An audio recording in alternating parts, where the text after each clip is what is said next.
Hey guys, it's Bill from Linden, Tennessee. So I've been in the garage today and made a little bit of progress. Got some stuff mocked up. Did a little bit of metal cutting and grinding and welding. And a little bit of sitting back and trying to figure out what I'm going to do with this thing. The majority of my day was sitting back on a little chair trying to figure out what I'm going to do with this thing. Well, let's just start with what I did. So here we have our Cub Cadet. This was a wide frame, and what I've done, it seems kind of weird, and I'll attempt to explain it best as I can. So this part of the frame from the cut forward was the front part of the tractor. It is still the front part of the tractor, but it has been welded to what used to be the back of the tractor. So there's the back of the transmission. So now this is going to be the front of the my little tractor, my little articulating tractor. And I'm going to have the batteries sitting right there and the motor sitting right there, maybe. Now I really like how these batteries sort of fit between these frame rails. It's why I use the wide frame for the front part, because that's where I'm going to put the batteries. And they fit really, really nice between the frame rails.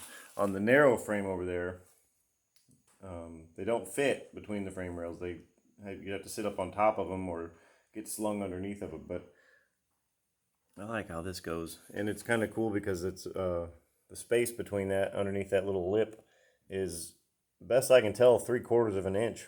So I'll just get some 3/4 of an inch blocks, tap some holes in them, kind of where these little cutouts are, tap some holes, and then just get some simple piece of 8-inch just sheet metal and use it as a securing. So we run a bolt through the sheet metal and into the tapped holes, and that'll hold the battery down, and it'll keep it from sliding forward and backwards too. So that's a pretty simple solution for how to hold the battery. So there's going to be 2 of them. I'm going to end up having to cut those tabs and stack the other one on top of it. I could even drop this battery lower if I wanted to. I don't know. I'm going to do that. But yeah, that's what I'm looking at right now. Or I could even sling a battery underneath that one. And that way I could move that motor. We'll get to the motor here in a second. I can move that back this way. But why would I need to do that? I don't know. So this is kind of what I'm thinking. So as it stands, obviously sticking out like that, that's no good. So I'm going to end up making a little extension. It's about 6 inches, a little 6-inch extension to come out, and that'll cover off the front there, and that'll be it for the frame. And that front piece here, this will unbolt. So if I ever have to take the batteries out, then I just undo those screws that I was talking about, and then just slide the battery out, and the second row will be off of the first row, so you'd be able to access either one of them at any time without disturbing the first one, which is a pretty handy thing. Not that you have to get to these things very often. I mean, these are out of a Tesla Model S battery, if you didn't know. These are 24-volt modules. In the car, there's 16 of these. These comprise of 444 18650 lithium battery cells. They're the same battery cells that you'd find in like a high-tech flashlight or those e-cigarettes you see all the time. Just little rechargeable batteries, but there's 444 of them in there.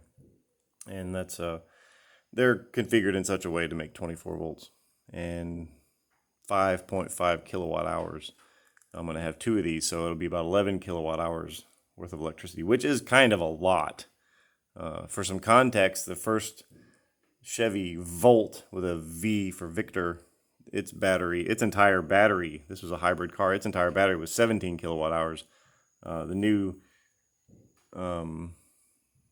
I think the 4xe, the Wrangler 4xe, I think it has a usable capacity of 19. So anyway, it's going to be a lot of electricity capacity for just a lawn tractor. I'll be able to cut all of the grass that I have for sure. I'll have more battery capacity than I'll have feeling in my butt.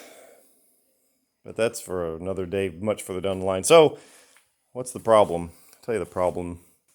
The problem is that's where the front tire will be. That's roughly where the motor will be. There will be, as it's configured now, what I would probably do is I'll get a coupler that'll go on the end of that 7/8 motor shaft, and then there'll be a 7/8 shaft that comes from that. This pulley will be on that shaft, and it'll go down and directly drive into that transmission. Then that shaft will come all the way across through a U-joint that I got made. Obviously this is too long, but yeah, so that's a little drive shaft I made. And yeah, so that'll come in through there, go across, and it'll go to the front part, which is basically the reverse of this. So that shaft will terminate at the pulley on the rear and go and power the rear transmission. And this little dude has a little slip joint in there, so that's kind of cool. Yeah, but the problem is, where am I going to sit? The distance between the hinge point and the wheel center line needs to be the same, like really, really close, front and back. That way the front wheels track the back wheels, and you don't need a center differential. Yeah, you're just gonna have to go with me on that. I'm not. If you don't understand, basically it just makes a circle. Like if you've ever seen sort of whenever a car makes a turn in dirt or something, it always looks like there's two sets of tracks. The front tracks will be on a larger radius than the back set of tracks, and that's fine as long as you. So what that means is that the front tires actually have to travel a longer distance than the back tires do. And the way you do that in like a four-wheel drive is you have it's selectable four-wheel drive in or out, and that just locks a center differential or not. So if we're driving down the road, you would have that center differential unlocked, allowing your front tires to travel a further distance than your rear tires. I hope that makes sense. Anyway, if you put the pivot between the front axle and the back axle the same distance, then the front tires and the back tires will track through the same arc. So if you had this thing cranked all the way to the right, say, and you just went around in circles, you'd just end up with two sets of tracks going around in circles. I'm going into so much detail, it doesn't even matter. So here's the problem. If I put the pivot, say, a few inches behind where that pulley is, then that's going to be X distance from the pivot to the tire. And then, however, the distance between the front and the back half,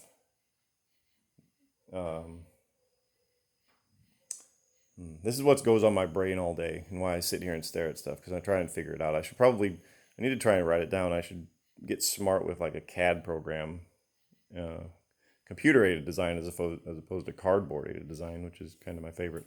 I should get smart with one of those programs. Anyway, I'm concerned that this thing could end up getting kind of long, but maybe not, because even if, yeah, I'll have to just measure that wheelbase. So I want to try and mimic the wheelbase of a standard lawn tractor, whatever it may be. So from that one to that one, what I'll end up doing is I'll put some rims on that axle and bring it over here and set it at whatever the standard length of wheelbase is for a lawn tractor. I'll set it over here, and once it's kind of in position, then split that difference, and then that'll be my cut line. That'll be my cut line for where the pivot goes. Yeah, you and I are figuring this out as I go along. I wasn't really sure what I was going to do, but now I kind of have an idea. That's what I'm going to do tomorrow. What I was hoping to do is reuse this console, and the hood would be on it. Now this console is sort of bolted where it would be in its relative position on the front half of the frame. Those bolts on those flanges, that's where the grill goes, the big heavy cast iron lump of metal. That's where the grill goes, and then the hood obviously goes from that to this. And what I was kind of hoping to do is put all my gauges and switches and lights and stuff in that panel right there, and then where I sit on the back half, I'd have my steering wheel on the back half, and then I could reach forward and start the thing and do whatever I had to do with it, and then I'll have a gas pedal on on the back half also. I don't know. I think it'll make a little bit more sense tomorrow whenever I set that rear transmission up, have it sitting right there. I think it'll make more sense. But anyway, here we go on our journey. This was kind of a big deal, figuring out where I'm going to make that cut off of. This used to be the front. Again, this used to be the front, and that's where I cut that front half off and put it towards the back. Now, why did I do that? Why didn't I just move this whole transmission sort of forward and swap it around 180 degrees so that everything's pointing the right way? A couple of reasons. First of all, to get the transmission in there, there's like a lower flange on this frame. I'd have to cut that flange out. I was going to have to cut this bar out. I would have to cut this center cross member out. There was just a whole bunch of kind of pain in the butt cuts that I would have to make, and then I would have to locate where those holes go, and they need to be pretty dang close, side to side and forward and backwards and all that stuff. So they need to be really kind of accurate. And then this hole right here is also, is it this one? Is this one or this? No, this hole right here is a pickup for the front of the transmission. There's a little bracket that holds the front of the transmission. So there was just kind of a lot of fiddly, I don't know, sort of fiddly cutting and positioning and measuring that would have had to happen. Whereas this, all I had to do is just draw a straight line, cut it nice and clean, and then just piece it up there, and there it is. Now what I'll end up doing is, like I said, I'll find out where the middle is, and probably, so say the middle's right there, I'll probably cut it back so many inches to allow space for my my little heim joint, my little pivot. But I don't know. I'll figure all that out tomorrow. It got really hot today. I almost overheated myself. I went and got dinner, and sitting at the restaurant, I was like, my head was all swimming.